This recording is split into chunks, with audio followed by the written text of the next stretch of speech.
টাকা সবসময় সকল সুখ কিনতে পারে না। সৃষ্টিকর্তা এক একজনের জীবন এক এক রকম করে সাজিয়েছেন। কারো কাছে অনেক টাকা থাকার পরেও সে পুরো সুখ পায় না। আবার কোনো গরিব দরিদ্র তার সেই দিন এনে দিন খাওয়ার টাকার মাঝেই সবটুকু সুখ আনন্দ খুঁজে পায়। আপনারা সবাই নিশ্চয়ই ভাবছেন এগুলো কেন বলছি। গল্পের সাথেই থাকুন, আশা করি সবটা বুঝতে পারবেন। সকালবেলা ঘুমিয়ে আছি, তখনই কেউ এসে আমার উপরে পানি ঢেলে দেয়। আমি দৌড় পড়িয়ে বিছানা থেকে উঠি। তখন দেখি আমার ছোট বোন সামিরা দাঁড়িয়ে আছে। কি রে নবাবজাদা, এত ঘুম কিসে? সকাল কয়টা বাজে দেখেছিস? সামিরা, আমি তোর বড় ভাই, একটু সম্মান দিয়ে কথা বল।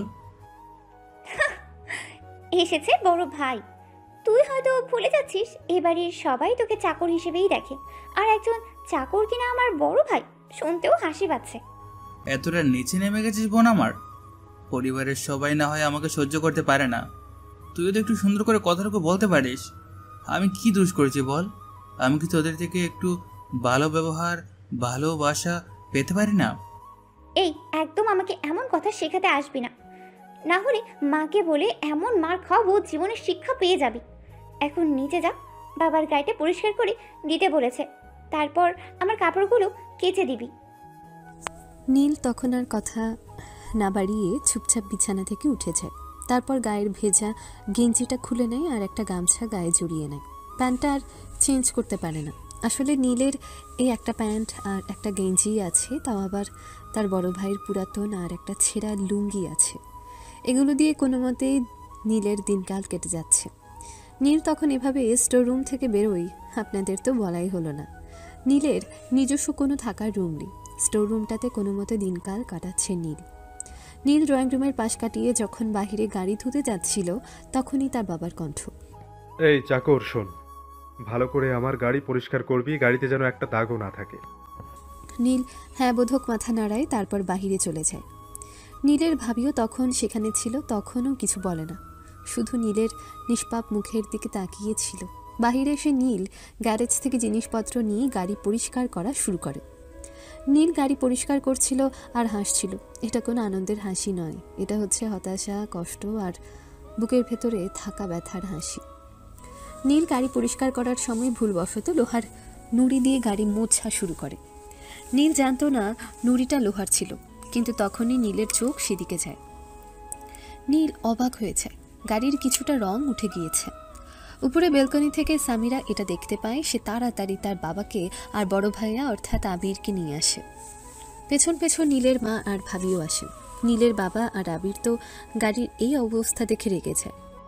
বাবা, ভাইয়া, আমি ভালো করে দেখেছি, এ চাকর ইচ্ছা করেই গাড়ির রং উঠিয়েছে। এ কথা শুনে আবির রেগে নীলের গালে একটা থাপ্পড় মেরে দেয়। ছোট লোক, তোর এত বড় সাহস! তুই জানিস এই গাড়ির দাম কত? তোকে 10 বার বিক্রি করলেও এই গাড়ির চাকার দাম পাওয়া যাবে না। আবিরের থাপ্পড়ের তীব্রতা নীলের গাল ছাপিয়ে কানে এসে বাঁচল। সে স্তব্ধ হয়ে দাঁড়িয়ে রইল। তার চোখে কোনো রাগ বা প্রতিবাদ ছিল না, ছিল এক শুধু গভীর নিথর প্রশ্ন। কেন কেন তার সাথে এমনটা হয়? ভাইয়া, আমি আমি ইচ্ছে করে করিনি, ভুল হয়ে গেছে। ভুল? তোর মতো চাকরদের কাছে একটা গাড়ির সামান্য আঁচড়ও ভুল। তুই জানিস এই সামান্য আঁচড় সারাতে কত টাকা লাগবে? এই বাড়িতে খেয়ে পড়ে আছিস, তারপরেও তোর সাহস হয় আমাদের ক্ষতি করার? যথেষ্ট হয়েছে আবির, এই ছোট লোকের সাথে আর কথা বলিস না। নীল, আমি অনেক সহ্য করেছি তোর এই ঢং। তোকে এই বাড়িতে শুধু কাজ করার জন্যই রাখা হয়েছে, কিন্তু তুই কাজের বদলে ক্ষতি করছিস। তোর জন্য এই বাড়ির আর সব ভালো জিনিসের ক্ষতি হোক, সেটা আমি চাই না। নীলের বাবা আহমেদ সাহেবের কথা শেষ হলে পাশ থেকে নীলের মা তারা বেগম বলেন, হ্যাঁ, একদম ঠিক বলেছ। কালকের দিনটা দেখলি না, ড্রয়িং রুমের ফুলদানিটা কিভাবে ভেঙে দিল? আর কদিন আগে আমার স্বাদের শোপিসটা। ও একটা অলক্ষী। আমার তো মনে হয় ও এই বাড়িতে থাকলে আমরা ধীরে ধীরে সব হারাবো। বাবা, হয়তো হয়তো সত্যিই ভুলবশত হয়েছে। নীল তো খারাপ ছেলে না। ও ভাবি, তোমার এবার এখন কেন এত দরদ? তোমার কি মনে হয় না ও আমাদের ভালো দেখতে পারে না? ও তো সব সময় চায় আমাদের কিছু একটা ক্ষতি হোক। তুমি ভেতরে যাও রাইসা, তোমার নরম মনের সুযোগ নিতে পারে এই ছেলেটা। সবাই যখন নীলকে অপবাদ আর অপমান করছিল, নীল তখন শুধু দেখছিল তার শৈশবের খেলার সাথী, তার রক্ত সম্পর্কীয় বোন সামিরা এবং তার নিজের মা কেমন করে তাকে মিথ্যে দোষারোপ করছে। তার মনে হচ্ছিল এই বাড়িটা আসলে বরফের টুকরোই তৈরি, যেখানে ভালোবাসার কোনো উষ্ণতা প্রবেশ করতে পারে না। বাবা, মা, তোমরা প্লিজ আমায় ক্ষমা করে দাও, আমি আর এরকম করব না। এই, তোকে না বারণ করেছি আমাকে মা বলে ডাকবি না? তারপরেও তোর ওই নোংরা মুখে কেন আমাকে ডাকিস? আর কোনোদিন যদি দেখি তাহলে সেদিন বুঝবি। একদম ঠিক, তুই আমাদের কোনো ছেলে না, তুই শুধু এই বাড়ির চাকর। এখন সর আমার গাড়ির কাছ থেকে। তোর ওই নোংরা হাত দিয়ে আমার গাড়িটা পরিষ্কার করতে দেওয়া আমার সবচেয়ে বড় ভুল হয়েছে। এই বলে আহমেদ সাহেব অর্থাৎ নীলের বাবা তাকে সেখান থেকে ঘাড় ধাক্কা দিয়ে সরিয়ে দেয়। নীল চুপচাপ বাড়ির ভেতর চলে যায়, তার চোখ দিয়ে অশ্রু ফোঁটা টপটপ করে মাটিতে পড়ছিল।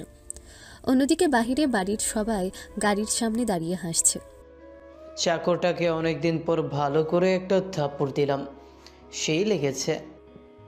হ্যাঁ ভাইয়া, আমারও ভালোই লেগেছে। যাই করছে এই আপদটাকে তো বাড়ি থেকে তাড়াতে পারছি না। বাড়ি থেকে তাড়াতে পারলেই যেন মুক্তি পেতাম। আরে এটা নিয়ে টেনশন করো না তো, একদিন সুযোগ বুঝে ঠিক আপদটাকে বিদায় করে দেব। তারা এগুলোই বলছিল, এদিকে নীল গেস্ট রুমে দাঁড়িয়ে তার চোখের জল ফেলছিল। নীল তখন তার চোখের এক ফোঁটা জল হাতে নিয়ে মনে মনে বলে, কাদের জন্য এই চোখের পানি ফেলছি? যাদের কাছে আমার কোনো মূল্য নেই, যাদের কাছে আমি শুধু একজন চাকর। নীল এগুলোই ভাবছিল, তখনই তার কাঁধে কারো হাতের স্পর্শ পেয়ে পেছনে তাকায়। তার ভাবি এসেছে। নীল তাড়াতাড়ি তার চোখের পানিগুলো মুছে মুখে একটা হাসি রেখা টেনে বলে, কি ভাবি, কিছু কি লাগবে? আমার সাথে একদম নাটক করবি না নীল। আমি জানি তুই এগুলো সহ্য করতে পারিস না, তোর অনেক কষ্ট হয়, কিন্তু কি করব বল? তারা সবাই যে কেন তোকে এত ঘৃণা করে সেটাই বুঝতে পারি না। কারণগুলো তো তোমার ভালো করে জানা আছে ভাবি।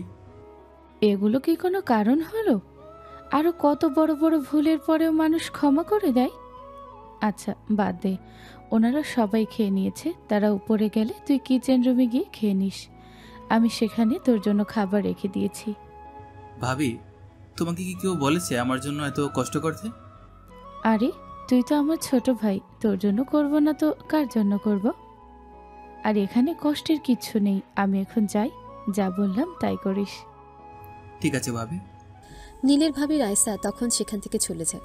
কিছুক্ষণ পর নীল চুপি চুপি রুম থেকে বেরিয়ে কিচেন রুমে গিয়ে খাবার খাওয়া শুরু করে। আসলে নীলকে কখনোই সকালে খাবার খেতে দেয় না তার বাড়ির লোকেরা। নীলের ভাবি লুকিয়ে লুকিয়ে খাবার দেয়, তারা দুপুরে খেতে দেয়, আর মাঝে মাঝে রাতে কিছু থাকলে খেতে পায়, না থাকলে খেতে পায় না। এভাবেই এত ধনী পরিবারের একটা ছেলে তার জীবন কাটাচ্ছে। নীল খাবার খেতে খেতে বলল, ধনী পরিবারে জন্ম হলে ধনী হওয়া যায় না, ধনীদের মতো জীবনযাপন করা যায় না। তার সবচেয়ে বড় উদাহরণই মনে হয় আমি। নীল নিঃশব্দে রান্নাঘর থেকে বেরিয়ে আসে। পেটে খাবার গেলেও বুকে জমে থাকা কষ্টের ভারে তার হাঁটা চলায় কোনো শক্তি ছিল না। তার গন্তব্য সেই স্টোর রুম। মনে তার শুধু রায়সা ভাবির দেওয়া সামান্য ভালোবাসার উষ্ণতা, যা এই বরফ ঠান্ডা বাড়িতে একমাত্র টিকে থাকার অবলম্বন। স্টোর রুমের দরজা ঠেলে নীল সবেমাত্র ভেতরে ঢুকতে যাবে, ঠিক তখনই তার ছোট বোন সামিরা এসে সামনে দাঁড়ালো। তার চোখে স্পষ্ট বিরক্তি আর রাগ। কি রে নবাবজাদা, তোর কি কাজের কথা মনে নেই? আমি তোকে কখন আমার কাপড়গুলো কেচে দিতে বলেছিলাম, সেগুলো এখনো স্টোর রুমে এই নোংরা কোণে পড়ে আছে কেন? তোর কি কানে কথা যায় না? সামিরা, আমি এইমাত্র খেয়ে এলাম, ভেবেছিলাম একটু পরেই কাজতে যাব। আমি তো কখনো তোর জন্য বাকি রাখিনি। তোর মতো চাকরের আবার পেট পূজা কিসের? এই বাড়িতে তো জন্ম হয়েছে শুধু কাজ করার জন্য, খাওয়ার জন্য নয়। আর শোন, তুই এখন আর 1 মিনিটও দেরি করতে পারবি না। যা, আমার কাপড়গুলো এখনই ধুয়ে বারান্দায় মেরে দিয়ে আসবি। মনে রাখিস, একটা দাগও যেন না থাকে। নীলের বুকটা আবার মধুর দিয়ে উঠল। সে তার আপন বোন, তবুও কেন এই চরম অবজ্ঞা? সে কোনো উত্তর না দিয়ে নীরবে মেঝে থেকে কাপড়ের বাস্কেটটা তুলে নিল। এই বাস্কেটে শুধু সামিরার কাপড় নয়, আবির ভাই ও মায়ের নোংরা কাপড়ও রয়েছে। নীল পেছনের উঠোনে গিয়ে কাপড় কাচা শুরু করলো। সাবান আর পানির ঠান্ডায় তার হাত জমে যাচ্ছিল, তবুও সে খুব সাবধানে যত্নের সাথে প্রতিটি কাপড়ের ময়লা পরিষ্কার করলো। এক সময় সে লক্ষ্য করলো আবির ভাইয়ের একটা দামি শার্টের কলারের কাছে জেদি ময়লার একটা ছোট দাগ রয়ে গেছে। অনেক ঘষাঘষির পরেও সেটা উঠল না। অবশেষে সে হাত ছেড়ে সব কাপড় শুকানোর জন্য বারান্দায় দড়িতে মেলে দিল। কাপড় মেলতে মেলতে নীল লক্ষ্য করলো দাগ না ওঠা সেই শার্টের দিকে তার মন বারবার চলে যাচ্ছে। সামান্য একটা দাগ, কিন্তু সামিরা ঠিকই সেটা ধরে তাকে কাল আবার অপমান করবে। সে নিজের অক্ষমতার জন্য নিজেই কষ্ট পেল। নীল বারান্দা থেকে স্টোররুমের দিকে ফিরতেই সামিরার সামনে এসে দাঁড়ালো। কি রে, সব কাপড় ধুয়েছিস তো? আমার কাপড়গুলোও ভালোভাবে শুকিয়ে যেন ইস্ত্রি করা থাকে, নাইলে তোর খবর আছে। হ্যাঁ সামিরা, সব পরিষ্কার করে মেলে দিয়েছি। সামিরা তখন দড়িতে থাকা কাপড়ের দিকে চোখ বুলিয়ে হঠাৎ আবিরের শার্টের দিকে তাকালো। সেই শার্টের কলারের কাছে সেই জেদি ময়লার সামান্য দাগটা দেখতে পেল। এই কি করেছিস তুই? এই দেখ, আবির ভাইয়ের শার্টের কলারটা, দাগটা এখনো রয়েছে। তো চোখে কি কম দেখা যায়, নাকি তুই ইচ্ছাকৃতভাবেই ময়লা রেখেছিস? সামিরা, আমি অনেক চেষ্টা করেছি, দাগটা খুব জেদি ছিল। আমি আমি ক্ষমা প্রার্থী। চুপ কর, তোর মতো চাকরদের কাজই হলো ফাঁকি দেওয়া। শোন, কালকের মধ্যে এই শার্টের দাগ যদি না ওঠে আর বাড়ির কোনো কাজে যদি সামান্য ভুল হয়। সামিরা নীলের গালে একটা চিমটি কেটে দিল। এতে নীলের গালে লাল হয়ে গেল। এই, তোকে একটা কথা বলে রাখলাম, কাল যদি এই দাগ না ওঠে বা তুই যদি কালকের মধ্যে এই বাড়ির কোনো কাজে সামান্য ভুল করিস, তাহলে আমি মাকে বলবো তুই ইচ্ছাকৃতভাবেই বাড়ির ক্ষতি করছিস। তখন কিন্তু তোকে তাড়ানোর জন্য আর কেউ আটকাতে পারবে না। সামিরা নীলকে একটা কঠিন হুমকি দিয়ে হনহন করে ভেতরে চলে গেল। নীল সেই বারান্দায় দাঁড়িয়ে থাকলো। হাত দিয়ে গালের জ্বালাটা সে অনুভব করলো, কিন্তু তার এই দৈহিক কষ্টের চেয়েও বড় কষ্ট হলো এই ভেবে যে তার আপনজনরা তার সাথে এমন আচরণ করছে। তার মনে হলো পৃথিবীতে তার কোনো স্থান নেই, এই বাড়িতে সে শুধু একজন অবাঞ্ছিত মানুষ। স্টোররুমের খাটে শুয়ে নীল তার ভেজা গেঞ্জিটা খুলে দেখল। থাপ্পড়ের আঘাতের কারণে তার গালটা তখনও লাল হয়ে আছে। সে বালিশে মুখ গুজে নিঃশব্দে কাঁদতে শুরু করলো। আমি কি করলে তোমরা আমাকে মানুষ হিসেবে দেখবে? একটা সামান্য দাগ, আর তার জন্য এত অপমান? আমার কি কোনো দোষ নেই? কেন শুধু আমাকেই এমন জীবনযাপন করতে হচ্ছে? রাতের গভীরতা বাড়তে থাকে। বাইরে চারপাশের বিলাসবহুল বাড়িতে তখন সুখ আর শান্তির ঘুম, কিন্তু স্টোররুমের সে ছোট্ট অন্ধকার কোণে নীল শুধু অসহ্য যন্ত্রণায় ছটফট করছিল। এই জীবন থেকে মুক্তি পাওয়ার কোনো রাস্তা সে দেখতে পাচ্ছিল না। তার মনে হলো ধনী হওয়া হয়তো তার ভাগ্যে লেখা ছিল, কিন্তু সম্মান পাওয়া বা ভালোবাসা পাওয়াটা হয়তো তার জীবনের অভিধানে নেই। সামিরা চলে যাওয়ার পর নীল সেই বারান্দায় কিছুক্ষণ স্থির হয়ে দাঁড়িয়ে রইল। গালের জ্বালা আর মনের কষ্ট তাকে একই সাথে বিদ্ধ করছিল। এ বাড়িতে তার জীবনের একমাত্র পরিচয় হলো চাকর এবং অপয়া। সে জানে এই অপমানের কোনো শেষ নেই। এক সময় সে ধীরে ধীরে স্টোররুমের দিকে এগিয়ে গেল। ভেজা চোখে, ক্লান্ত শরীরে নিজের ছেঁড়া তোশকের উপর শুয়ে পড়ল। নীল চোখ বুঝল, কিন্তু ঘুম এলো না। তার মনে তখনও শুধু পুরনো দিনের সেই সব কথা ভিড় করে আসছিল, যে কারণে সে আজ তার নিজের বাড়িতে পরবাসী। দর্শকরা, এই ভাগে চলুন আমরা নীলের অতীত থেকে একটু ঘুরে আসি। কেন নীল তার পরিবারের কাছে এত অবহেলিত? আহমেদ সাহেব এবং তারা বেগম বরাবরই রক্ষণশীল সমাজের মানুষ। তাদের প্রথম সন্তান আবির ছেলে হওয়ার পর তারা স্থির করেছিলেন দ্বিতীয় সন্তানটি যেন মেয়ে হয়। তাদের বহুদিনের ইচ্ছে ছিল ঘরে লক্ষ্মীর মতো একটা ফুটফুটে মেয়ে আসুক। যখন তারা নীলের জন্মের সময় নিশ্চিত হলেন যে এটা একটা মেয়ে হবে, তখন তারা নানা ধরনের দামি জিনিসপত্র আর পোশাক কিনে রেখেছিলেন। কিন্তু হাসপাতাল থেকে খবর এলো তাদের দ্বিতীয় সন্তানও পুত্র। নীলের জন্মের খবরটা পুরো পরিবারে এক শীতলতা নিয়ে এসেছিল। তারা বেগম তো প্রসবের কষ্ট ভুলে হাউ হাউ করে কেঁদে উঠেছিলেন। আহমেদ সাহেব তার সন্তানকে প্রথম দিন দেখতে যাননি, কারণ তিনি একে আশাভঙ্গ হিসেবে দেখছিলেন। তাদের কাছে মনে হলো নীল যেন তাদের সকল আকাঙ্ক্ষার মৃত্যু নিয়ে জন্ম নিয়েছে। কিন্তু আসল অভিশাপ আসে আরও 2 বছর পর। যখন নীলের বয়স মাত্র 2 বছর, তখন তাদের পরিবারের কর্তা নীলের দাদা খুব অসুস্থ হয়ে পড়েন। দাদা নীলকে ভীষণ ভালোবাসতেন। অসুস্থতার মাঝেও তিনি নীলকে কাছে ডাকতেন এবং খেলতেন। এক বৃষ্টি ভেজা সকালে দাদা অসুস্থ হয়ে বিছানায় শুয়েছিলেন। নীল তখন হামাগুড়ি দিয়ে দাদার খাটের কাছে যায়। খেলতে খেলতে নীল দাদার পাশে রাখা জলের গ্লাসটা ভুলে ফেলে দেয়। মুহূর্তের অসাবধানতায় গ্লাসের কাঁচটা ভেঙে যায় এবং জল ছিটে গিয়ে দাদার মুখও বুকে পড়ে। ওই দিন বিকেলবেলায় নীলের দাদা হঠাৎ হৃদরোগে আক্রান্ত হয়ে মারা যান। পরিবারের সবাই যখন শোকস্তব্ধ, ঠিক তখনই নীলের মা তারা বেগম চিৎকার করে কাঁদতে কাঁদতে একটা কথা বললেন, আমার ছেলেটা অপয়া অলক্ষী, ওর জন্যই আমার বাবা চলে গেলেন। বাবার মুখে যখন শেষ জলটা দিতে পারলাম না, তার ঠিক আগেই ও জল ফেলে দিয়ে কাজ ভেঙে অশুভ লক্ষণ নিয়ে এসেছিল। ও আমাদের পরিবারের জন্য ভালো না। সেই দিন থেকে সেই সামান্য দুর্ঘটনাটি নীলের জীবনের সবচেয়ে বড় অভিশাপ হয়ে দাঁড়ালো। পরিবারের সবাই, বিশেষ করে আহমেদ সাহেব এবং তারা বেগম, দৃঢ়ভাবে বিশ্বাস করতে শুরু করলেন যে নীলই তাদের বাবার মৃত্যুর কারণ। তারা তাকে অপয়া এবং অলক্ষী বলে ডাকতে শুরু করলেন। তার উপস্থিতি মানে অশুভ কিছু ঘটবে, এ ধারণা তাদের মনে গেঁথেছে। এ কারণে তাদের মনের ভেতরে থাকা আকাঙ্ক্ষিত মেয়ের জন্ম না হওয়ার পুরনো ক্ষোভ, বাবার মৃত্যুর শোক আর এই অশুভ তকমা, সব মিলিয়ে তারা নীলকে তাদের ছেলে হিসেবে নয়, বরং এক বোঝা, এক চাকর হিসেবে দেখতে শুরু করলেন। একমাত্র রাইসা ভাবি এই অন্ধ কুসংস্কার থেকে দূরে ছিলেন। তাহলে চলুন গল্পে ফিরি। বালিশে মুখ গুজে কাঁদতে কাঁদতে নীল তার অতীতের সেই অভিশাপের কথাগুলো মনে করতে পারছিল না, কিন্তু তার অবচেতন মন জানত তাদের এই ঘৃণার জন্ম বহু আগে। তার কোনো দোষ নেই, তবুও সে দোষী। সে উঠে বসল। স্টোররুমের সামান্য জানলা দিয়ে সে বাইরের অন্ধকার দেখল। সে অন্ধকারে সে তার ভবিষ্যৎ খুঁজতে চাইল। আর কতদিন এভাবে, আর কতদিন আমাকে এই বাড়িতে এই অপমান আর ঘৃণা সহ্য করতে হবে? আমাকে কোনো একটা উপায় খুঁজে বের করতেই হবে, প্রমাণ করতেই হবে আমি অপয়া নই। নীল তখন স্থির হয়ে একটা গভীর প্রতিজ্ঞা করল। কালকের দিনটা তার কাছে শুধু আরেকটা কাজ করার দিন নয়, এটা তার ধৈর্য এবং সহনশীলতার শেষ পরীক্ষা। সে আর কোনো ভুল করবে না, কারণ সে জানে তার প্রতিটি ভুল এই পরিবারের তাকে আরও বেশি ঘৃণা করার অজুহাত তৈরি করে দেয়।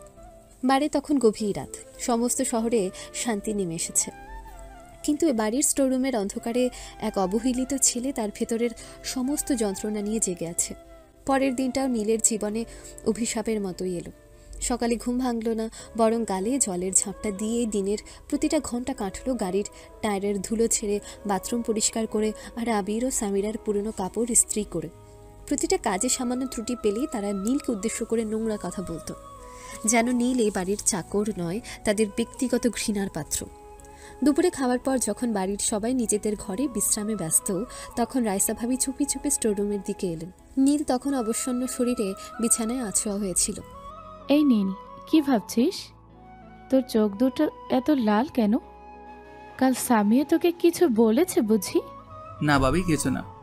তোমার কষ্ট করা কি দরকার ছিল? তুমি তো জানো এখানে তোমার আসা উচিত না। কেন আসবো না? তুই ছাড়া এ বাড়িতে আমার আর কি আছে বল? তোর কষ্ট দেখলে যে আমারও কষ্ট হয়। তোর ভাই আর তোর পরিবার তোকে এভাবে দেখতে পারে, কিন্তু আমি তো পারি না। শোন, যা হওয়ার হয়েছে, ভুলে যা। বলতে চাইলেই তো বলতে দেয় না ভাবি। সারাদিন শুধু অপমান আর তাচ্ছিল্য। আমার তো মনে হয় আমার আর পড়াশোনা হবে কিনা সেটা জানি না। ভার্সিটিতে ভর্তি হওয়ার স্বপ্ন দেখাটাই আমার কাছে বিলাসিতা মনে হচ্ছে। একদম এসব কথা বলবি না। আমি যতদিন আছি ততদিন তোর পড়াশোনা চলবেই। তোর পড়াশোনা থামানোর ক্ষমতা এই বাড়ির কারণেই। তোর তো আর কয়েকদিনের মধ্যে এইচএসসি পরীক্ষার রেজাল্ট দিবে, তাই না? হ্যাঁ, খুব তাড়াতাড়ি দেব, কিন্তু রেজাল্টের পর ভার্সিটি ভয় লাগছে ভাবি। যদি রেজাল্ট ভালো না হয়? তোর রেজাল্ট ভালোই হবে। তুই এত ভালো ছাত্র, তুই বরং এখন থেকেই চিন্তা কর কোথায় ভর্তি হবি। তুই তো খুব ভালো ছাত্র, নিশ্চয়ই ভালো কোনো সাবজেক্ট পাবি। এখনো ঠিক করিনি ভাবি। আমার সব স্বপ্ন তো এই বাড়ির চার দেয়ালের অপমান আর কলেজের আড়ালে ঢাকা পড়ে আছে। শোন, স্বপ্নকে আটকে রাখিস না। তোর রেজাল্ট ভালো হলেই আমি তোকে ফর্মে হাত দিতে দেব। আমি তোকে সাহায্য করব। মনে রাখিস, লেখাপড়াটাই তোর মুক্তি, এই বাড়ির ঘৃণা থেকে মুক্তি। বন্ধুরা, আপনাদের তো বলতেই মনে ছিল না, নীল কিন্তু এখনও তার পড়াশোনা চালিয়ে যাচ্ছে। সেইবার এইচএসসি পরীক্ষা দিয়েছে এবং রেজাল্ট প্রকাশের অপেক্ষায় আছে। নীলের এই কষ্টের জীবন একমাত্র আলোর রেখা রাইসা ভাবি। রাইসা ভাবি লুকিয়ে তাকে পরীক্ষার ফি এবং পড়াশোনার সব খরচ দেন। তাছাড়া নীল জন্মগতভাবে ট্যালেন্টেড স্টুডেন্ট হওয়ায় সে কলেজ থেকে স্কলারশিপও পেয়েছে, তাই তার বেশি একটা খরচ লাগেনি। তবে তার এই পড়াশোনার খবর বাড়ির অন্য কেউ জানে না। এখন যা, মুখটা ধুয়ে আয়, আর মন খারাপ করিস না। এই সময়টা তাড়াতাড়ি কেটে যাবে। ধন্যবাদ ভাবি, তুমি না থাকলে হয়তো এতদিন আমি। চুপ, আমি এখন যাই। কেউ যদি দেখে ফেলে তাহলে আবার নতুন সমস্যা হবে। সাবধানে থাকিস। রাইসা ভাবি ঘর থেকে বেরিয়ে যাওয়ার পর নীল যেন একটু কিছুটা স্বস্তি পেল, কিন্তু কিছুক্ষণের মধ্যে তার সেই স্বস্তি আবার চাপা পড়ে গেল এই বাড়ির দমবন্ধ করা পরিবেশে। আবির ভাইয়ের জন্য চা বানানো, বাবার জুতো পলিশ করা আর মায়ের ফরমাইশি কাজগুলো করতে করতে দিন কাটতে লাগলো। তো এভাবেই এক সপ্তাহ চলেছে। সপ্তাহ জুড়ে একই রকম অপমান, একই রকম কাজ, আর রাইসা ভাবির দেওয়া একটুখানি সাহস নিয়ে নীল নিজেকে টিকিয়ে রাখে। এক সপ্তাহ পর সেদিন সন্ধ্যাবেলা নীল দিনের সমস্ত কাজ শেষ করে সবেমাত্র বাড়ির ছাদে কাপড় তুলতে গিয়েছিল। আকাশ তখনও পুরোপুরি অন্ধকার হয়নি, মাগরিবের আজানের সময় আসন্ন। সে দ্রুত হাতে কাপড়গুলো গুছিয়ে নিল। তার মন বলছিল আজ হয়তো কোনো খারাপ কিছু ঘটতে চলেছে। নীল কাপড়গুলো হাতে নিয়ে সিঁড়ি বেয়ে নিচে নামছিল।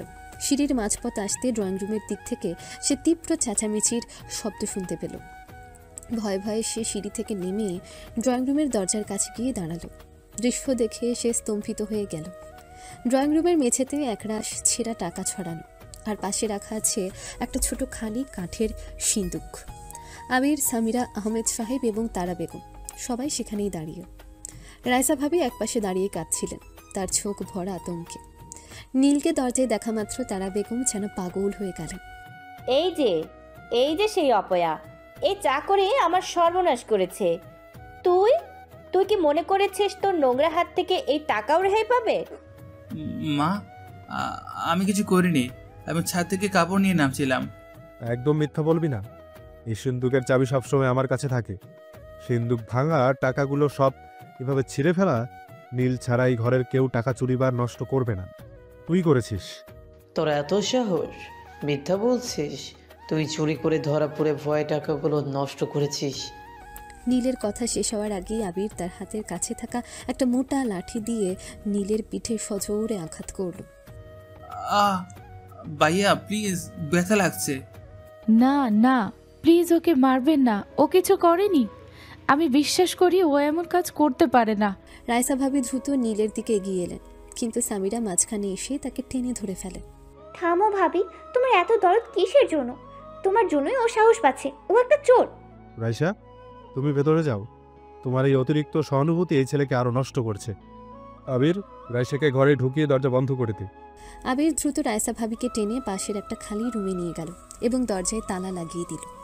রাইসা ভাবি ভেতর থেকে দরজা পিটিয়ে কাঁদতে লাগলেন, কিন্তু তার চিৎকার বাইরের উন্মত্ততাকে থামাতে পারল না। এরপর শুরু হলো নারকীয় অত্যাচার। তুই আমাদের সম্মান নষ্ট করলি। নে, আমার বাবার হত্যাকারী, তুই আমার সম্পদ ধ্বংস করলি। তিনি নীলের দিকে এগিয়ে এসে তার চুলের মুঠি ধরে বাঁকাতে লাগলেন। আহমেদ সাহেব পা দিয়ে নীলের পেটে আঘাত করে বলে, তোর মতো ছোট লোককে এই বাড়িতে থাকতে দেওয়াটাই আমার সবচেয়ে বড় ভুল। সামিরা পাশ থেকে একটা শক্ত বই ছুঁড়ে মারল নীলের দিকে। দূর হ এই অপয়া। বাড়ির চারজন মিলে একজন নিরস্ত্র অসহায় ছেলেকে নির্মমভাবে মারতে শুরু করলো। নীলের শরীর তখন আর কোনো ব্যথা অনুভব করছিল না, শুধু মনে হচ্ছিল তার নিঃশ্বাস বুঝি বন্ধ হয়ে আসছে। তার চোখে কোনো রাগ বা প্রতিবাদ ছিল না, ছিল শুধু এক গভীর নিথর জিজ্ঞাসা। মারের তীব্রতা এতটাই ছিল যে নীল একসময় দুর্বল হয়ে মেঝেতে লুটিয়ে পড়ল। তার সমস্ত শরীর তখন জ্বালাপোড়া করছে, শ্বাস নিতেও কষ্ট হচ্ছে। সে শেষবারের মতো করুণ দৃষ্টিতে আবিরদের দিকে তাকালো, তারপর তার চোখ বন্ধ হয়ে গেল। তার দেহ নিথর হয়ে মেঝের ছেঁড়া টাকার উপরে পড়ে রইল। আবির হাঁপাতে হাঁপাতে লাঠিটা দূরে ছুঁড়ে ফেলে দিল। যথেষ্ট হয়েছে, ওকে আর মারার দরকার নেই। মরে গেলে ঝামেলা বাড়বে। আলো নিভিয়ে দে। তারা বেগম, আবির এবং সামিরা সবাই তখন জ্ঞান হারালো নীলের দিকে এক ঝলক তাকিয়ে নিজেদের ঘরগুলোর দিকে, তারপর হাঁটা ধরল। তারা ঘরের আলো নিভিয়ে দিল। জ্ঞান হারানো নীলের নিথর দেহ এবং ছেঁড়া টাকাগুলো সেই ড্রয়িং রুমের অন্ধকারে একা পড়ে রইল। পাশের রুম থেকে রাইসা ভাবির চাপা কান্নার শব্দ ভেসে আসছিল, কিন্তু কেউ সেই অন্ধকারে নীলকে তোলার মতো ছিল না। জ্ঞান হারানোর পর কতক্ষণ সেই ঠান্ডা মেঝেতে পড়েছিল নীল সে জানে না। যখন তার জ্ঞান ফিরল তখন গভীর রাত। বাইরের ঘড়িতে হয়তো রাত 2টো ছুঁই ছুঁই। সারা শরীরে অসহ্য যন্ত্রণা, মনে হচ্ছে দেহের প্রতিটা হাড় বুঝি ভেঙে চুরমার হয়ে গেছে। বহু কষ্টে নীল কনুয়ে ভর দিয়ে উঠে বসল। ড্রয়িং রুমের গাঢ় অন্ধকারে ছেঁড়া টাকা আর তার যন্ত্রণাই ছিল একমাত্র সঙ্গী। পাশের রুম থেকে রাইসা ভাবির চাপা কান্নার শব্দ তখনও ভেসে আসছিল। নীল কোনো মতে হামাগুড়ি দিয়ে সিঁড়ির দিকে এগিয়ে গেল। সে ধীরে ধীরে স্টোররুমের দিকে গেল। সেখানে গিয়ে সে তার ভেজা গেঞ্জিটা পরিবর্তন করলো, কিন্তু সারা শরীরে যন্ত্রণার কারণে তার মনে হলো এভাবে আর এক মুহূর্ত এই নরকে থাকা অসম্ভব। সে তখন একটা ছোট নোটবুক আর পেন খুঁজে বের করলো। অনেক কষ্টে কাপা হাতে সে টেবিলে ঝুঁকে লিখতে শুরু করলো। তার চোখের জল গড়িয়ে কাগজের উপর পড়ছিল, কিন্তু সে থামল না। তাকে দুটো চিঠি লিখতে হবে। চিঠি লিখেছে নীল বাবা, মা, ভাই বোনের উদ্দেশ্যে। বাবা, মা, আবির ভাই, সামিরা, জানি আমার এই চিঠিটা পড়ার পর আপনারা হয়তো হাসবেন বা আরও একবার বলবেন ভালোই হয়েছে, এই আপদ দূর হয়েছে। আমি জানি আপনাদের কাছে আমি চাকর, চোর এবং অপয়া। মা, আপনি আমাকে মা বলে ডাকতেও বারণ করেছেন, তবুও এই চিঠি লেখার সময় আমার মুখ দিয়ে বারবার মা শব্দটি আসছে। আপনাদের কাছে আমার একটাই প্রশ্ন, আমি কি কখনো আপনাদের সন্তান ছিলাম না? বাবার কাছে, ভাইয়ের কাছে বা আমার ছোট বোন সামিরার কাছে কেন আমি একটু ভালোবাসা, একটু সম্মান পেলাম না? আমার জন্মের সময় আপনারা মেয়ে চেয়েছিলেন, আর আমার দাদার মৃত্যুর জন্য আপনারা আমাকে দোষী বানালেন। আমি আপনাদের বোঝাতে চেয়েছি আমি নিরপরাধ, কিন্তু আজ আমার শরীরটা যত না ব্যথা করছে, তার চেয়ে বেশি ব্যথা করছে এই মিথ্যা অপবাদ আর অপমানের ঘৃণায়। আজ আমি চলে যাচ্ছি, এমন একটা জায়গা থেকে যাচ্ছি যেখানে আমার কোনো অস্তিত্বই নেই। আপনাদের সম্পদ নষ্ট করে দেইনি, চুরিও করেনি, কিন্তু আমার জীবনের সবচেয়ে মূল্যবান সম্পদ আপনাদের ভালোবাসা আপনারা অনেক আগে কেড়ে নিয়েছেন। আমি প্রার্থনা করি আমার চলে যাওয়ায় আপনারা শান্তি পান, আর আশা করি আমার অনুপস্থিতিতে আপনাদের সংসারে সব অশুভ দূর হয়ে যাক। ভালো থাকবেন সবাই। বিদায়, আপনাদের অবহেলিত সন্তান নীল। চিঠি 2 লিখেছে রাইসা ভাবির উদ্দেশ্যে। প্রিয় ভাবি, যখন তুমি এই চিঠিটা পড়বে আমি তখন অনেক দূরে, এই বাড়ির ঘৃণা থেকে অনেক দূরে। ভাবি, এই নরকের মধ্যে তুমি ছিলে আমার কাছে বেহেশতের দরজা। তোমার দেওয়া লুকিয়ে রাখা খাবার, তোমার সাহস আর তোমার বিশ্বাস, এগুলি আমার জীবনের একমাত্র সঞ্চয়। তুমি আমাকে শিখিয়েছো আমি অপয়া নই। তোমার দেওয়া সামান্য কিছু টাকা আর এই সামান্য পড়াশোনাটুকুই আজ আমার সম্বল। তোমার কারণেই আমি স্বপ্ন দেখতে শিখেছি। তুমি আমাকে বাঁচাতে চেয়েছিলে, কিন্তু পারোনি। প্লিজ নিজেকে দোষ দিও না।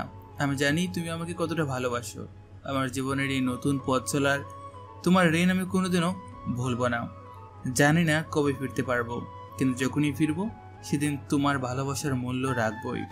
আমার জন্য তো টেনশন করার মতো কেউ নেই, শুধু তুমি আছো। আর তাই তোমাকে বলে দিচ্ছি, আমার জন্য একদম টেনশন করবে না। আমি তোমার দোয়ায় ভালো থাকবো। তুমি ভালো থেকো, সুখে থেকো। চিরকৃতজ্ঞ, নীল। চিঠি 2টি লিখে নীল অতি সাবধানে তার ভেজা চোখ মুছে নিল। সে তার সামান্য ছেঁড়া লুঙ্গি আর পুরনো গেঞ্জি ছাড়া আর কিছুই নিল না। পকেটে একটা টাকাও নেই। এটাই তার মুক্তি। সে নিঃশব্দে স্টোররুম থেকে বেরিয়ে পেছনের দরজা দিয়ে বাড়ির গেটের দিকে এগিয়ে গেল। দারোয়ান তখন তার চেয়ারে বসে গভীর ঘুমে আচ্ছন্ন। নীল গেট থেকে বেরিয়ে এলো। সে পেছন ফিরে তার বিশাল বাড়ির দিকে একবার চোখ বুলিয়ে নিল। তার জন্মভূমি, কিন্তু তার নয়। তার চোখ দিয়ে টপ টপ করে অশ্রুফোঁটা মাটিতে পড়ছিল। এই জল আর অপমানের নয়, এই জল ছিল জীবনের এক কঠিন বিদায়ের। নীল রাস্তা ধরে হাঁটতে থাকে। তার সারা শরীর ব্যথা করছিল, প্রতি পদক্ষেপে যন্ত্রণা হচ্ছিল, কিন্তু সে থামল না। সে শুধু হাঁটতেই থাকলো, সে অজানা গন্তব্যের দিকে, যেখানে হয়তো কোনো একদিন তাকে মানুষ হিসেবে সম্মান দেওয়া হবে। হঠাৎ সে আর পারল না। শরীরের যন্ত্রণা আর দুর্বলতা তাকে গ্রাস করল। নীল জ্ঞান হারিয়ে রাস্তার ধুলোই মাটিতে পড়ে যায়। তারপর আমাদের দৃশ্য পরিবর্তন হয়। পরের দিন সকাল। আহমেদ বাড়ি সকাল 9টা। প্রথমেই নীলকে কাজে না দেখে সামিরা চিৎকার শুরু করলো। চাকরটা কোথায় গেল? বাবার জুতো এখনো পলিশ করা হয়নি কেন? কেউ নীলকে দেখতে না পেয়ে সামিরা রাগে গজগজ করতে করতে নীলের স্টোররুমের দিকে যায়। রুমে ঢুকতে এসে বিছানার তোষকের উপর ভাঁজ করা 2টো চিঠি দেখতে পায়। কৌতূহলী হয়ে সামিরা তাড়াতাড়ি চিঠি 2টো তুলে নেয়। সে তখন দ্রুত ড্রয়িং রুমে গেল। সেখানে আহমেদ সাহেব সংবাদপত্র পড়ছিলেন এবং আবির নাস্তার টেবিলে বসেছিল। বাবা, আবির ভাইয়া, দেখো এই চাকরটা চলে গেছে, এই চিঠি 2টো রেখে গেছে। এই কথা শুনে আবির দ্রুত গিয়ে পাশের রুমের তালা খুলে রায়সা ভাবিকে জোর করে ড্রয়িং রুমে নিয়ে এলো। রায়সা ভাবি তখনও ভয় কাঁপছিলেন। দেখো ভাবি, তোমার সেই আদরের ভাই এখন কি করে গেছে। আবির তখন সামিরার হাত থেকে চিঠি দুটি নিয়ে দ্রুত খোলার নির্দেশ দিল। বাড়ির সবাই তখন উৎকণ্ঠা নিয়ে সেই চিঠি দুটোর দিকে তাকালো। ড্রয়িং রুমে তখন চরম উত্তেজনা। সামিরার হাত থেকে আবির দ্রুত চিঠি দুটো ছিনিয়ে নিল। সে যখন চিঠিগুলো পড়ল তখন তার মুখের রং পাল্টে গেল। নীলের নীরব যন্ত্রণার প্রতিটি শব্দ, তার সেই আকুতি, আমি কি কখনো আপনাদের সন্তান ছিলাম না? যেন তীরের ফলার মতো আঘাত হানল তাদের হৃদয়। চিঠির বিষয়বস্তু বোঝার পর পুরো ঘর জুড়ে নেমে এলো এক ভয়াবহ নিস্তব্ধতা, যা মুহূর্তেই ভেঙে গেল তীব্র কান্নার শব্দে। না না রে নীল, আমার নীল, আমি কি করেছি? আমি আমার সন্তানকে অপয়া বলেছি। আমি কেমন মা? আহমেদ সাহেব টেবিলে সজোরে আঘাত করে, চোখ দিয়ে জল গড়িয়ে পড়ছে। অলক্ষী, অপয়া, এই কথাগুলো বলে আমি কি ভুলটাই না করেছি? আমি কেন ওকে কখনো বিশ্বাস করিনি? আমি তো ওর বাবা। কাল রাতে ওকে মারার সাহস পেলাম কি করে? ভাইয়া দেখো, ও সত্যি চলে গেছে। আমি ওকে কত অপমান করেছি। আমি যে মিথ্যুক, ও নিরপরাধ ছিল। ভালোবাসা কেড়ে নিয়েছেন, ওর গায়ে আমার হাত উঠেছে। কি ভুল, কি অন্যায়! সামান্য টাকার চেয়ে একটা সন্তানের ভালোবাসা অনেক বেশি দামি, আর আমি সেটাই বুঝিনি। ঠিক সেই সময় যখন চারজনের বুক ফাটা কান্না আর অনুশোচনায় ড্রয়িং রুম ভারী, তখনই আহমেদ সাহেবের ফোন বেজে উঠল। ফোনের স্ক্রিনে ভেসে উঠল এক অচেনা নাম্বার। হ্যালো, কে বলছেন? আসসালামু আলাইকুম আহমেদ সাহেব, আমি নীলের কলেজের প্রিন্সিপাল বলছি। আপনাকে একটি বিশেষ খবর দিতে ফোন করলাম। কি খবর? নীল নীল কি ঠিক আছে? আরে না না, সে একদম ঠিক আছে। রেজাল্ট বেরিয়েছে। আপনার ছেলে নীল পুরো ঢাকা বোর্ডের প্রথম স্থান অধিকার করেছে। সে শুধু আমাদের কলেজের নয়, পুরো বোর্ডের মুখ উজ্জ্বল করেছে। আমরা তাকে নিয়ে গর্বিত। তার মতো মেধাবী ছেলে আমাদের প্রতিষ্ঠানের সম্পদ। নীলকে আমার পক্ষ থেকে অনেক অনেক শুভেচ্ছা দেবেন। প্রিন্সিপালের এই কথা যেন বজ্রাঘাতের মতো আঘাত হানল তাদের অনুশোচনা জর্জরিত হৃদয়। পুরো ঘরে আবার 1 মিনিটের জন্য পিন পতন নীরবতা। ঢাকা বোর্ডে প্রথম? আমার ছেলে মেধাবী, আমাদের সম্পদ। আহমেদ সাহেব ফোনে কথা শেষ করে ফোনটা হাত থেকে পড়ে গেল। আমরা আবার কি করলাম? একটা হীরাকে আমরা চাকর বলে অপমান করেছি। আমাদেরই সম্পদকে আমরা ফেলে দিলাম। রায়সা ভাবি এতদিন নিজেকে ধরে রেখেছিলেন, কিন্তু এই খবর শোনার পর তিনি আর পারলেন না। তিনি চিৎকার করে কেঁদে উঠলেন। আপনারা কি করলেন? ওকে অপয়া বলেছেন? ও তো আমাদের পরিবারের বরকত, ও তো আমাদের গর্ব। ও ভালো রেজাল্ট করে দেখালো, কিন্তু সেই ভালো ফলটা দেখানোর আগে আপনারা ওকে ঘর থেকে তাড়িয়ে দিলেন কেন? কেন ওর গায়ে হাত তুললেন আপনারা? রাইসা, আমাকে মাফ করে দে মা। আমার চোখ অন্ধ ছিল, আমি আমার সন্তানের মূল্য বুঝিনি। নীল, বাবারে, তুই কোথায় গেলি? আমার প্রথম স্থানাধিকারী সন্তান। নীল, বাবা আমার, তুমি এই অপয়া বাবার ভুলগুলো ক্ষমা করে দাও। তুমি ফিরে এসো। তোমার মতো সন্তানকে আমরা কেন একটা চোরের অপবাদ দিলাম? আমি ওকে মেরেছি, আমি ওর গায়ে হাত তুলেছি। যার মাথা আজ ফুলের মালা দিয়ে সাজানোর কথা, তার শরীরে আমি লাঠি দিয়ে চুরমার করে দিয়েছি। ও যদি ফিরে না আসে, তবে আমি নিজেকে কোনোদিন ক্ষমা করতে পারবো না। সবাই তখন পাগলের মতো কাঁদছিল। তাদের অহংকার, তাদের ভুল ধারণা এবং মিথ্যা অপবাদের কারণে তারা তাদের সবচেয়ে মেধাবী সন্তানকে আজ চিরদিনের জন্য হারিয়ে ফেলেছে। রায়সা ভাবি তখন তার চোখের জল মুছে আবিরের দিকে তাকালেন। এখন কেঁদে লাভ নেই, আমাদের ওকে খুঁজতে হবে। ও চলে যাওয়ার আগে আমাকে বলেছে লেখাপড়াটাই ওর মুক্তি। ও মুক্তি পেয়েছে, কিন্তু আমরা অপরাধী হয়ে এই ঘরে বন্দি হয়ে গেলাম। সে বিশাল আহমেদ বাড়ির ড্রয়িং রুমে তখন শুধু অনুশোচনা আর হাহাকার। তারা তাদের সন্তানকে ফিরিয়ে আনতে চায়, কিন্তু তারা জানে না রাস্তার কোথায় কোন অন্ধকারে পড়ে আছে তাদের সে অবহেলিত কিন্তু মেধাবী সন্তানটি। অনুশোচনা আর হাহাকারে জর্জরিত হয়ে আহমেদ সাহেবের পরিবার তখন দিকবিদিক জ্ঞান শূন্য হয়ে নীলকে খোঁজার জন্য বেরিয়ে পড়ল। আবির তার গাড়িতে, আহমেদ সাহেব নিজে অন্য একটা গাড়িতে শহরের প্রতিটা রাস্তা, হাসপাতাল আর থানার দিকে ছুটলেন। রায়সা ভাবি আর তারা বেগম শুধু কেঁদে চলেছেন আর প্রার্থনা করছেন। তাদের মনে তখন একটাই প্রশ্ন, তাদের ঢাকা বোর্ডের প্রথম স্থানাধিকারী সন্তান কোথায়? কিন্তু নিয়তি তখন নীলকে অন্য পথে নিয়ে যাচ্ছিল। এই মুহূর্তে আমাদের দৃশ্য আবারও পরিবর্তন হয়। 2 দিন পর নীল গভীর ঘুম থেকে জেগে উঠল। 2 দিন পর তার জ্ঞান ফিরল। চোখ খুলে সে নিজেকে হাসপাতালের একটা শীতল কিন্তু বিলাসবহুল ভিআইপি কেবিনে দেখতে পেল। তার হাতে ক্যানোলা লাগানো, যা দিয়ে স্যালাইন দেওয়া হচ্ছে। সে দ্রুত উঠে বসতে গেল।